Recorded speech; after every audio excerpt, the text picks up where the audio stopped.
all the top stories from around the globe, and our top focus today is on Pakistan. Pakistan is once again making global headlines for all the wrong reasons. The United States has now raised an alarm over the rash of attacks on churches in Pakistan and urged Pakistani authorities to investigate the mob attacks on churches and Christian homes. This followed rumours that a Christian man had committed blasphemy of Islam by desecrating the Koran, a charge the Christian community there has denied. Hundreds of Muslim men attacked a predominantly Christian area on the outskirts of the eastern industrial city of Faisalabad on Wednesday, setting fire to churches and vandalizing and looting homes of scores of Christians who have had to flee the area, fearing for their lives. The US State Department spokesperson said, "We are deeply concerned that churches and homes were targeted in response to reported Quran desecration in Pakistan." They added that while the United States backs free expression, violence or the threat of violence is never an acceptable form of expression. The statement goes on to say, "We urge Pakistani authorities to conduct a full investigation into these allegations and call for calm." So how did it all begin? A crowd vandalized 8 churches and several homes following accusations of blasphemy against Islam in Pakistan's most populated province of Punjab, stoking tensions between local Muslim and minority Christian communities. The National Commission for Human Rights in Pakistan has termed the incident sad and shameful. According to reports, 2 Christian men were charged by the local police in the town of Jaranwala on the grounds of desecrating the Holy Quran and abusing Prophet Muhammad. The report says the men had been booked under Pakistan's blasphemy laws. Thousands of Muslims then went on a rampage, setting churches ablaze and vandalizing the homes of Christians in the area. A dozen buildings connected to churches were also damaged. The police have arrested more than 100 protesters and launched an investigation into the violence. Authorities say the situation remains tense, but no casualties have been reported. Meanwhile, the blasphemy case against 2 local Christian residents carries the death sentence. Authorities say torn pages of the sacred text with blasphemous content allegedly scribbled on them in red marker ink were found near a Christian community. Reports soon circulated around the city and on social media, sparking outrage among the Muslim community. The violence that ensued saw mobs attacking and looting private homes belonging to Christians. Today, hundreds of police personnel were deployed in the area, including outside the Main Salvation Army church that was in fact gutted in Wednesday's fire, its walls and windows blackened. Earlier, the rioters had hammered the cross atop the church until it split apart to cheers from crowds below. Almost 500 families have had to flee their homes in 3 Christian settlements. Videos and messages on social media indicated that the mob had been incited using mosque loudspeakers. In fact, the videos show protesters destroying Christian buildings while the police appear to just look on. The mob was mostly made up of people from an Islamist political party called Tehreek-e-Labaik Pakistan. The TLP has denied any involvement though. The caretaker Prime Minister of Pakistan, Anwar ul-Haq Kakar, has called for swift action against those responsible for the violence. Pakistani Bishop Azad Marshal in the neighbouring city of Lahore has said the Christian community is deeply pained and distressed by the events. Now, blasphemy is an extremely sensitive issue in Muslim-majority Pakistan, where anyone deemed to have insulted Islam or Islamic figures can face the death penalty. Critics say rumours of insults to Islam are often fanned as a way to settle scores against non-Muslims. Even though Pakistan has yet to sentence anyone to death for blasphemy, a mere accusation can result in widespread riots, even lynchings. Religion-fueled violence in Pakistan has in fact risen since the country made blasphemy punishable by death. Since 1990, at least 80 people have been killed in connection with blasphemy allegations in that country. Those killed included people accused of blasphemy, their family members, their lawyers, and at least one judge.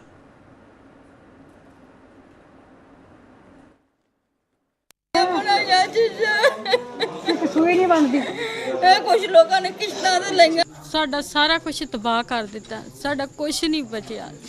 ਅਸੀਂ ਇੱਥੇ ਆਣ ਕੇ ਕੀ ਕਰਾਂਗੇ? ਕੀ ਸਾਨੂੰ ਜ਼ਿੰਦਾ ਲਾਸ਼ਾਂ ਸੀ, ਸਾਨੂੰ ਵੀ ਸਾੜ ਦਿੱਤਾ ਜਾਵੇ, ਅਸੀਂ ਵੀ ਖਤਮ ਹੋ ਜਾਈਏ।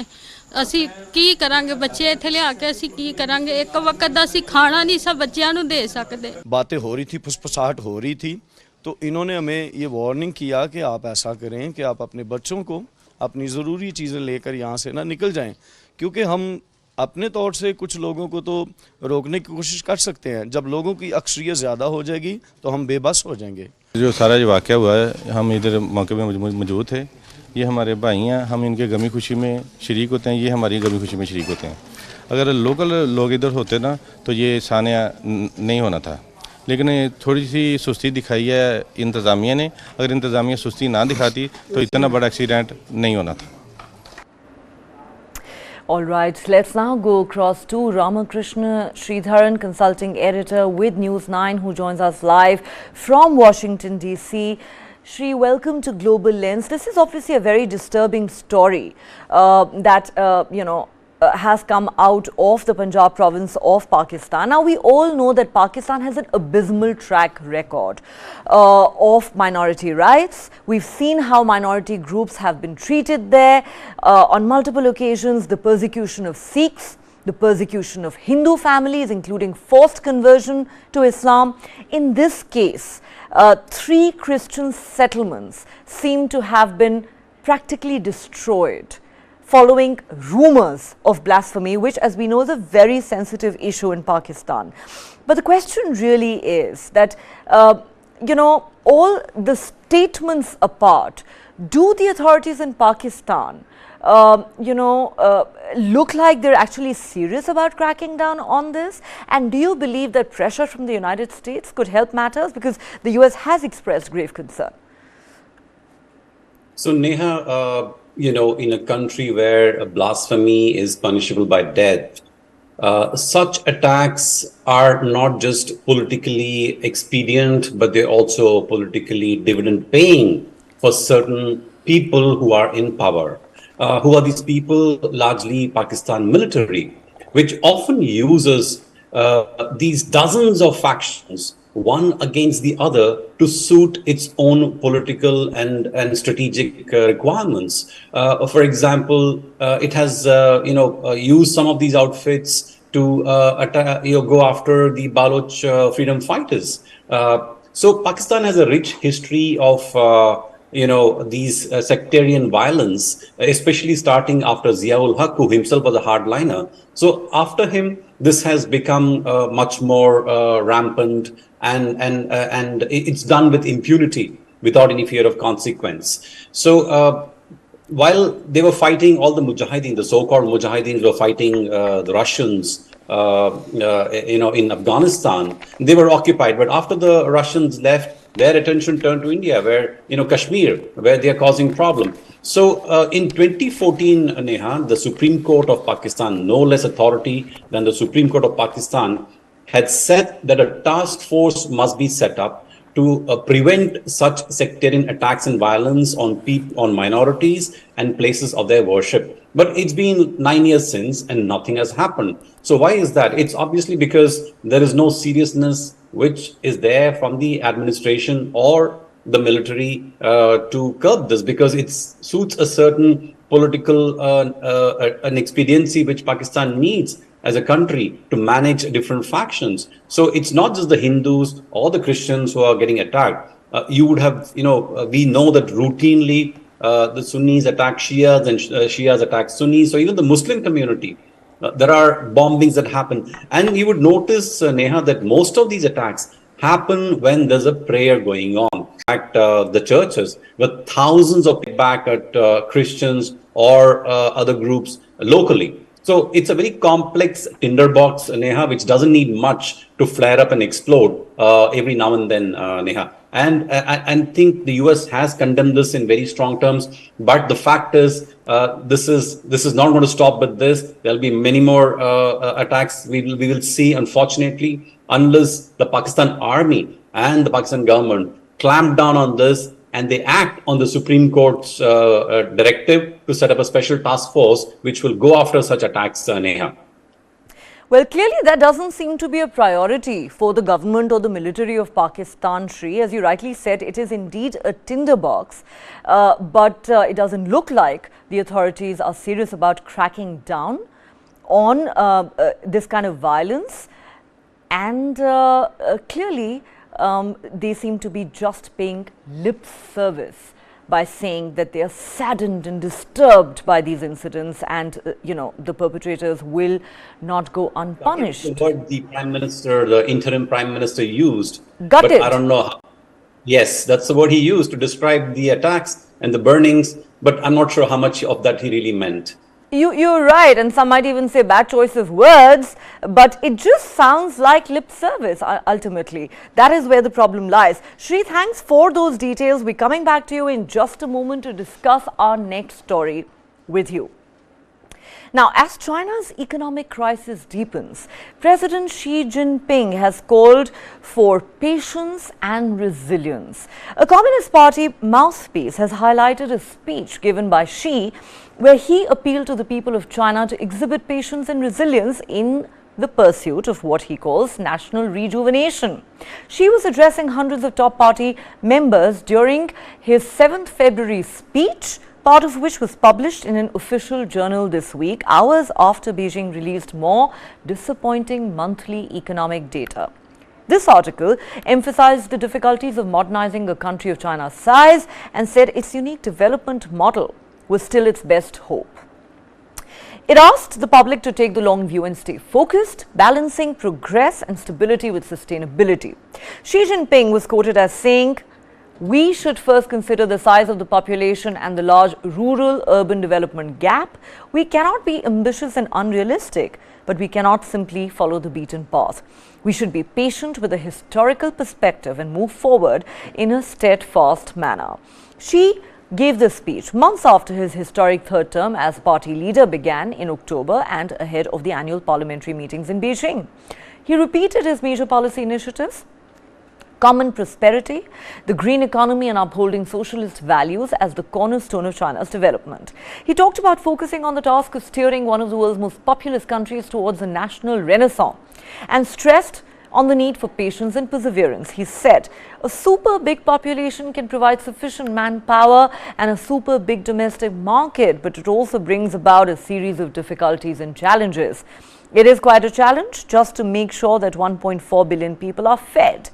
Then there are problems such as employment, wealth distribution, education, healthcare, housing, elderly care and childcare. These are not easy to resolve and involve an astronomical number of people." Now, this article came out after China published a raft of weak economic data showing sluggish retail sales, industrial production and property investment. Beijing has stopped releasing youth unemployment data, which hit a record high of 21.3% in June. The latest economic data has prompted fears about the country's slowdown, which analysts say will not be turned around by measures such as interest rate cuts that have been announced recently. China has also been reeling under widespread flooding in recent weeks, while there is growing pressure from demographic problems such as a low birth rate and a rapidly graying society. She also spoke about the middle income trap, where countries fail to emerge as high income nations. He said some developing countries have almost reached the threshold of developed countries in their process of modernization, but they have fallen into the middle income trap and been stuck in stagnation for a long time or even backtracked substantially. One of the reasons is that they have not resolved social polarization and stratification. She said the common prosperity policy was a long-term mission that must be carried out persistently and make continuous progress.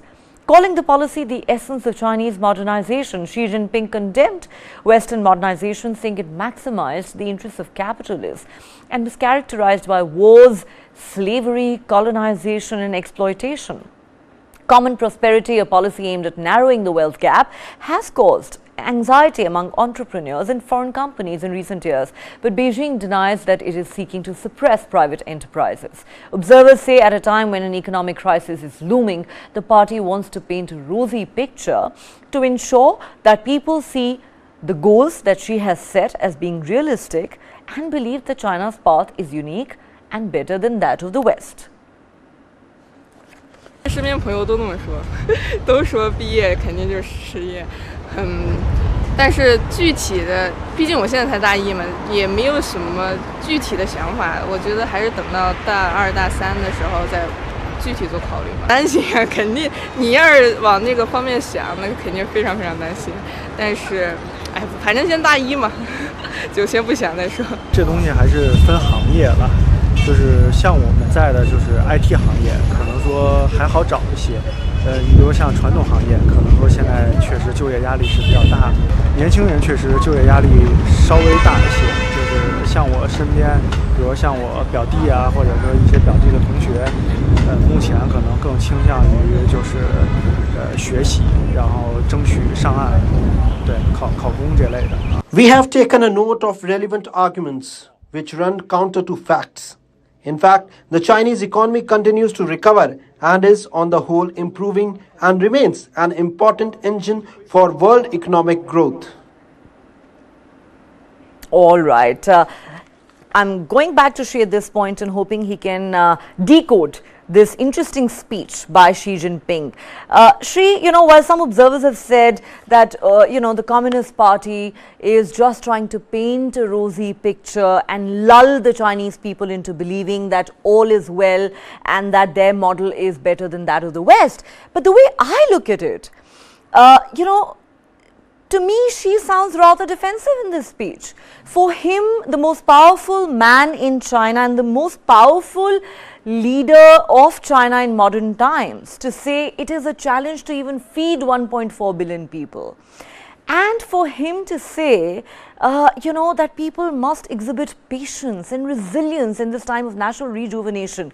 Would you not say that this is perhaps the clearest admission yet by the man at the top that the economic crisis in China is real and it's a source of worry, and that the Chinese people are indeed restless?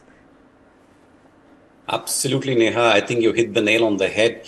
China at this moment is facing what I would call its worst economic crisis in nearly 40 years.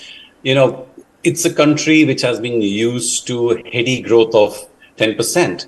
And now suddenly you're looking at a 3% rate of growth, annualized rate of growth, although China's own target is only 5%, which is half of what it has been experiencing for better part of, for the last 30 years. So this is a big crisis. And what has made it worse are two things. One, of course, COVID, which has, impacted rural incomes in a very significant way. And let us not forget that China is still an agrarian economy. There is the majority of people in China live in villages, and their incomes have come down significantly, Neha. The other thing is, because China took on a lot of debt internally, and it built a lot of vanity infrastructure projects in real estate and in roads and other infrastructure. Now, these are unproductive assets. So Xi Jinping himself changed course and said that China must only grow at a pace which its own domestic consumption plus realistic exports allow it to grow. So that means there has to be a reset, an economic reset that China needs to do to comply with Mr. Xi Jinping's policy of growing at a realistic level. Now, that is necessarily going to cause pain to a whole lot of people, a vast majority of Chinese population, Neha. And this is Mr. Xi Jinping basically telling them that please bear with me while we go through this correction.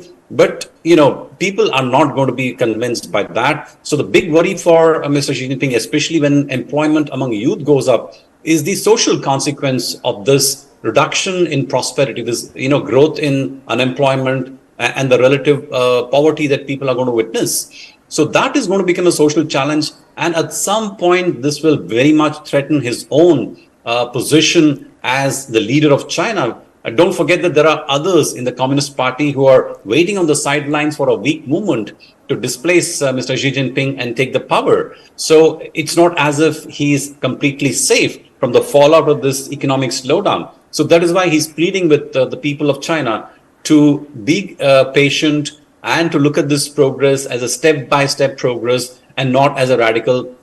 But what doesn't help, I think, is basically tarnishing a Western development or telling people that don't be dazzled by materialism West, because those are empty words. West is definitely, it has given a higher quality of life to its own people on an average. And with 1.4 billion people, China, despite its prosperity, it's the second largest economy in the world today. It's still far away from those goals, from the social goals of giving its people a high quality of life or stable incomes and prosperity. So this is going to be a very difficult situation for Mr. Xi Jinping to manage, Neha, and hence the call for patience and belief in step-by-step progress. Absolutely. A lot of what he has said, Sri, is little more than rhetoric, which is unlikely to cut ice with a majority of people in China who are obviously facing a lot of adversity at this point. But, correct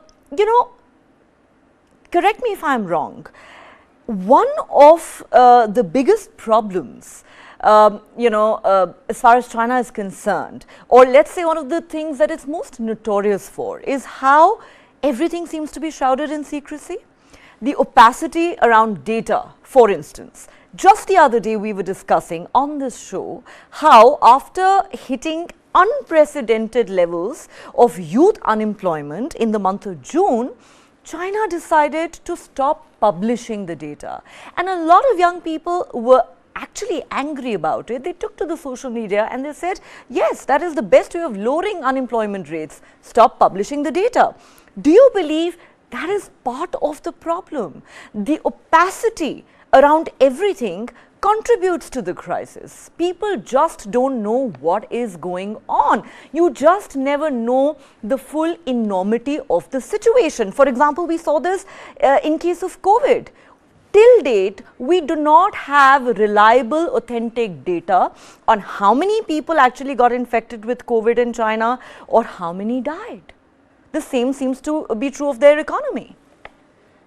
Absolutely, Neha. This is definitely part of the problem, because for the Communist Party, the imagery, the image management of the country is extremely important, because that is how they manage this vast population of 1.4 billion people, and also the global perception that it is now the new superpower which is emerging. If this narrative were to be damaged by actual real data, which were to become, public, then, it makes Beijing's job that much harder to convince people that it is actually the new hegemon that's rising in the world. So this is a narrative which is very carefully controlled and managed by the Communist Party and at the top leadership. But the fact is, you can fool some people sometime, Neha, but you can't fool all the people all the time.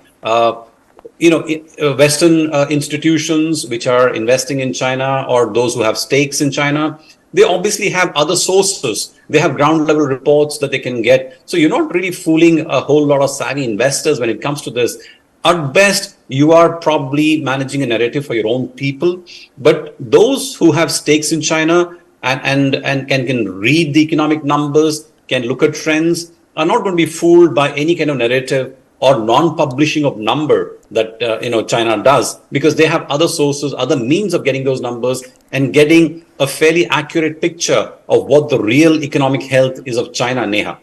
Absolutely, and forget about what the real situation as far as their economy is concerned, or what really happened to people there during COVID. Till date, Sri, we don't know how COVID started, the origins, the genesis of it. The entire international community, including the World Health Organization, has tried repeatedly to get to the bottom of it. Fact of the matter is, China refuses to cooperate with that investigation. We still don't know how it all started. Was it a lab leak?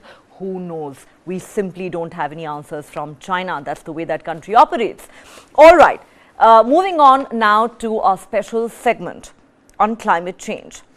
There seems to be no end in sight to the nightmare of wildfires.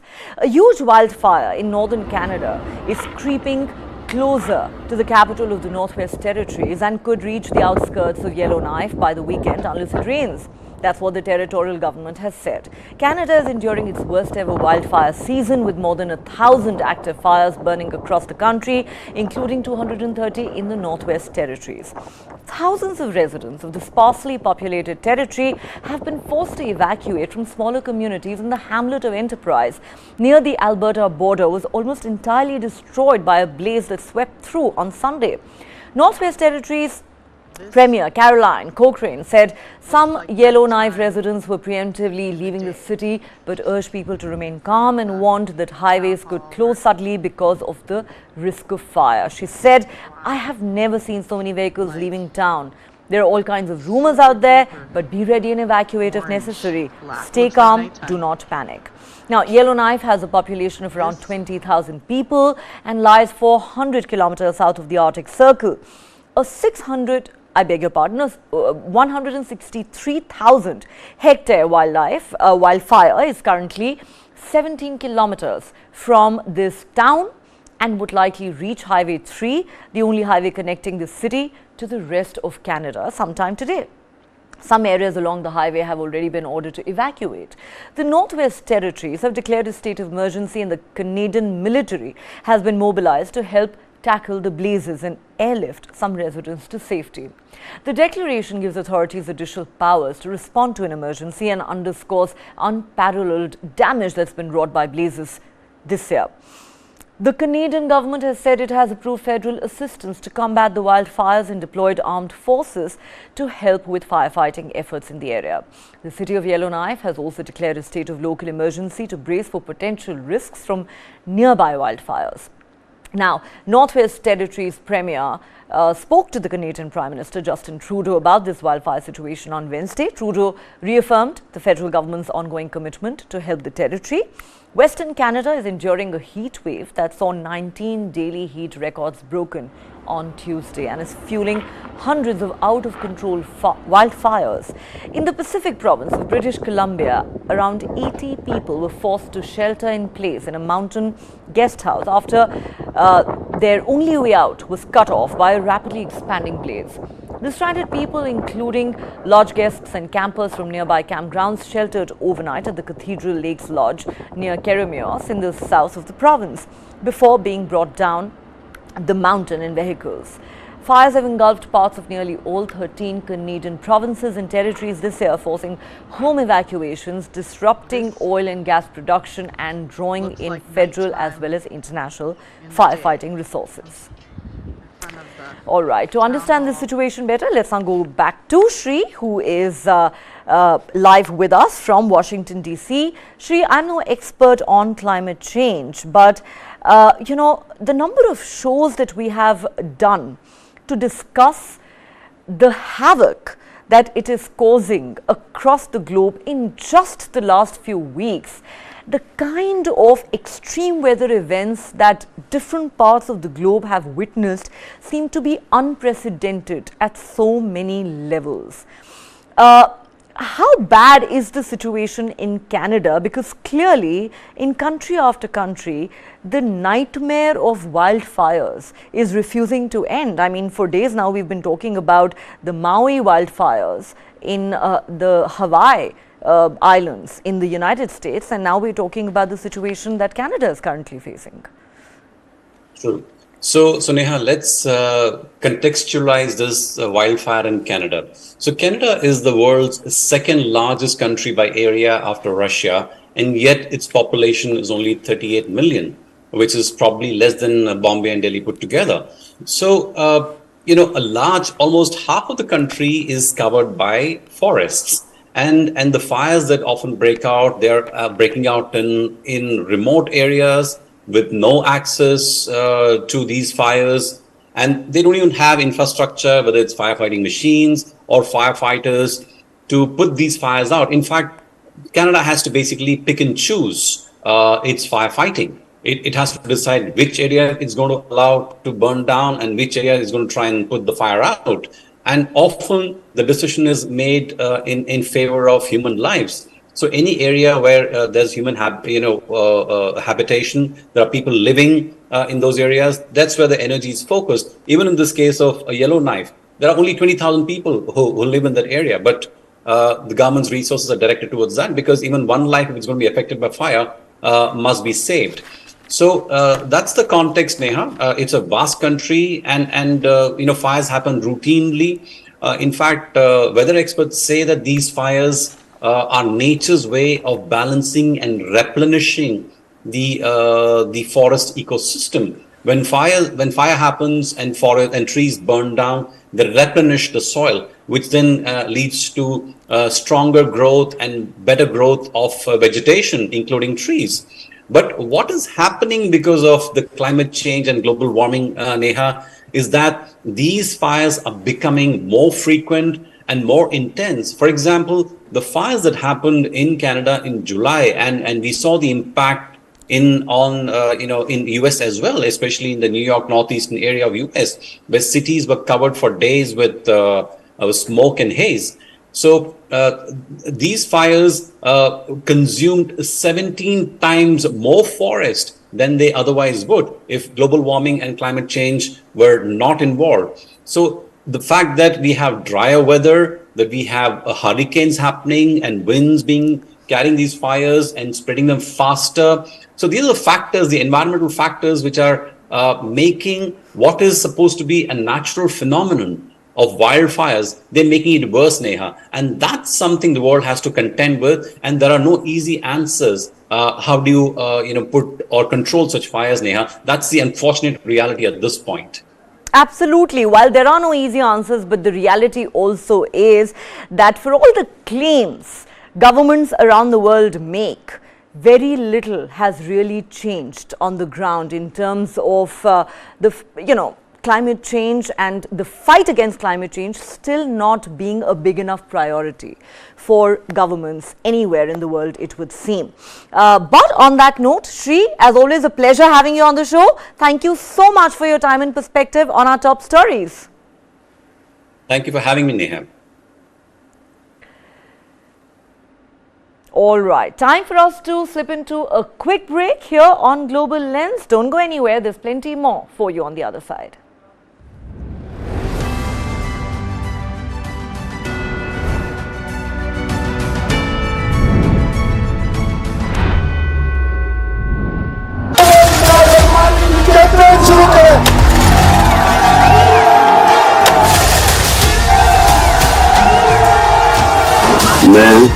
Imran Ahmad Khan Niazi सबके दिल से हल्फ उठाता हूँ। When Imran